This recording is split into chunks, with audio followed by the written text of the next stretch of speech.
ಇದು interesting maths problem 13ನೇ video ಇದು. ಇಲ್ಲೇನಂತ ಕೊಟ್ಟವ್ರೆ, x cube plus x cube plus x cube divided by x equal to 12 ಅಂತ ಕೊಟ್ಟವ್ರೆ. ಇಲ್ಲಿ ಎಕ್ಸ್ ಅಂದರೆ ಎಷ್ಟು ಅಂತ ಕಂಡುಹಿಡಿಬೇಕು. ಅಲ್ಲಿ 3 ಸತಿ ಎಕ್ಸ್ ಕ್ಯೂಬ್ ಕೂಡಿರೋದ್ರಿಂದ 3 ಎಕ್ಸ್ ಕ್ಯೂಬ್ ಅಂತ ಆಯ್ತದ, ಡಿವೈಡೆಡ್ ಬೈ ಎಕ್ಸ್ ಅಂತ ಆಯ್ತದ, ಈಕ್ವಲ್ ಟು 12. ಅಲ್ಲಿ ಎಕ್ಸ್ ಕ್ಯೂಬ್ ಅಂದರೆ 3 ಸತಿ ಎಕ್ಸ್ ಗುಣಿಸಿರ್ತಾರೆ ಈ ಥರ, 3 times of x times of x times of ಇದು 3 ಸತಿ ಎಕ್ಸ್ ಗುಣಿಸಿರ್ತಾರೆ. ಇದ್ರದ್ದು ಪವರ್ 1 ಅಂತ ಇರ್ತದೆ. ಇದು ಮೇಲೆ ಹೋದಾಗ ಕಾಮನ್ ಬೇಸ್ ಎಕ್ಸ್ನ ಕಾಮನ್ ಬೇಸ್ ಆಗಿ ತಗೋಬೋದು. ನ್ಯೂಮರೇಟ್ರ್ ಪವರು ಮೈನಸ್ ಡಿನಾಮಿನೇಟ್ರ್ ಪವರ್ ಆಯ್ತದೆ. ಯಾಕೆಂದರೆ ಈ ಎಕ್ಸು ಮೇಲೆ ಹೋಗೋದ್ರಿಂದ X power 1 X power minus 1 ಅಂತ ಆಯ್ತದೆ.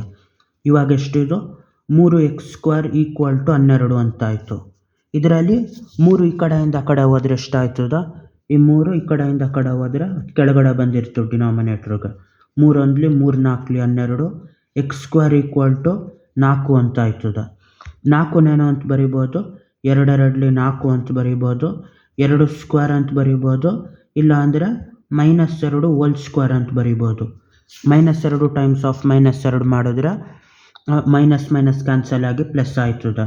ಹಂಗಾಗಿ x square equal to 2 square ಇಲ್ಲ -2 ಹೋಲ್ ಸ್ಕ್ವೇರ್ ಅಂತ ಆಯ್ತದೆ.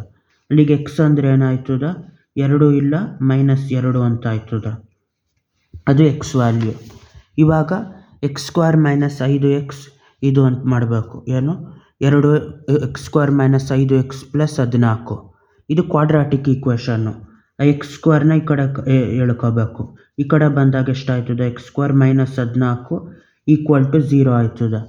-5xನ ಸ್ಪ್ಲಿಟ್ ಮಾಡಬೇಕು. ಇವಾಗ ಯಾವ ಥರ ಸ್ಪ್ಲಿಟ್ ಮಾಡಬೇಕು ಅಂದರೆ -5x ಅದು ಎರಡನ್ನೂ ಗುಣಿಸಿದಾಗ -14 ಟೈಮ್ಸ್ ಆಫ್ ಎಕ್ಸ್ ಆಗಬೇಕು, -14 ಆಗಬೇಕು. -5 ಸ್ಪ್ಲಿಟ್ ಮಾಡಿದಾಗ 5x ಸ್ಪ್ಲಿಟ್ ಮಾಡಿದಾಗ 5xನೇನಂತ ಸ್ಪ್ಲಿಟ್ ಮಾಡ್ಬೋದು, 2 ನೆಗೆಟಿವ್ ನಂಬರಲ್ಲೇ ಸ್ಪ್ಲಿಟ್ ಮಾಡ್ಬೋದು. 2 ಟೈಮ್ಸ್ ಆಫ್ 3 1 4 ಅಂತ, ಆವಾಗ ಅದು ಪಾಸಿಟಿವ್ ಆಯ್ತದೆ. ಆದರೆ ಇಲ್ಲಿ -14 ಟೈಮ್ಸ್ ಆಫ್ ಎಕ್ಸ್ ಸ್ಕ್ವೇರ್ ಮಾಡಿದಾಗ -14x ಸ್ಕ್ವೇರ್ ಅಂತ ಬರ್ತದೆ, ನೆಗೆಟಿವ್ ನಂಬರ್ ಬರ್ತದೆ. ಅದಕ್ಕೆ ಈ ಥರ ಸ್ಪ್ಲಿಟ್ ಮಾಡಬೇಕು. ಒಂದು ನೇರಿಸ್ಬೇಕು, ಅಲ್ಲಿ -5x ಅಲ್ಲಿ ಒಂದು ನೇರಿಸ್ಬೇಕು. ಅದೇ ಥರ ಇನ್ನೊಂದು ಜಾಸ್ತಿ ಮಾಡಬೇಕು. -6 ಟೈಮ್ಸ್ ಆಫ್ 1 ಅಂದರೆ 6 1 6, 7 -7 ಪ್ಲಸ್ 2 ಅಂತ ಮಾಡಿದ್ರೆ 7 2 14 ಆಯ್ತದೆ. -7x ಪ್ಲಸ್ 2x ಅಂತ ಸ್ಪ್ಲಿಟ್ ಮಾಡಬೇಕು.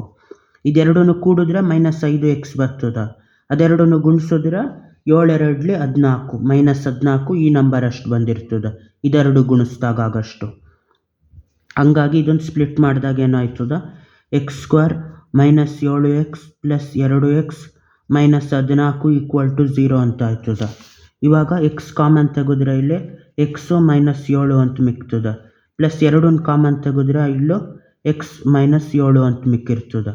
ಇಲ್ಲಿ ಎಕ್ಸ್ ಪ್ಲಸ್ 2 ಅನ್ನೋ ಒಂದು ಫ್ಯಾಕ್ಟ್ರ್ ಆಯ್ತದೆ, ಇನ್ನೊಂದು ಎಕ್ಸ್ -7 ಅನ್ನೋ ಫ್ಯಾಕ್ಟ್ರ್ ಆಗಿ 0 ಆಗಿರ್ತದೆ.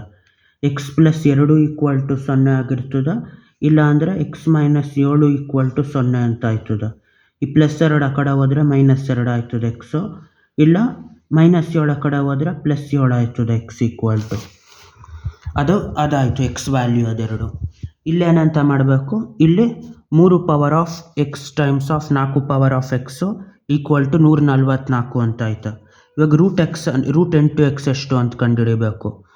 ಎರಡರಲ್ಲೂ ಪವರ್ ಎಕ್ಸ್ ಇರೋದ್ರಿಂದ ಕಾಮನ್ ಪವರ್ ತಗೋಬೇಕು ಎಕ್ಸ್ನ. ಇಲ್ಲಿ 3 ಟೈಮ್ಸ್ ಆಫ್ 4 ಆಯ್ತದೆ ಒಳಗಡೆ, ಇದು 144 ಆಗಿರ್ತದೆ. 3 4 12 power of x equal to 144 ಅಂತ ಆಯಿತು. 144ನ 12 ಬೇಸಲ್ಲೇ ಬರಿಬೋದು. 144 ಏನಂತ ಬರಿಬೋದು, 12 ಟೈಮ್ಸ್ ಆಫ್ 12 ಅಂತ ಬರಿಬೋದು. 12 12 144, 12 ಸ್ಕ್ವೇರ್ ಅಂತ ಬರಿಬೋದು. ಹಂಗಾಗಿ ಪೂರ್ತಿ ಈಕ್ವೇಷನ್ ಏನಂತ 12 power of x equal to 12 square ಅಂತ ಬರಿಬೋದು. ಅದೇ ಥರ ಇಲ್ಲೂ ಬೇಸ್ 12 ಇಲ್ಲೂ ಬೇಸ್ 12 ಇರೋದ್ರಿಂದ ಪವರ್ನ ಈಕ್ವಲ್ ಆಗಿ ತಗೋಬೋದು. ಎಕ್ಸ್ ಈಕ್ವಲ್ ಟು ಎಷ್ಟು ಅಂತ ತಗೋಬೋದು, 2 ಅಂತ ತಗೋಬೋದು ಇದರಲ್ಲಿ. ಅಲ್ಲಿಗೆ 3 ಲೆಕ್ಕನೂ ಆಯಿತು. ಬಾಯ್.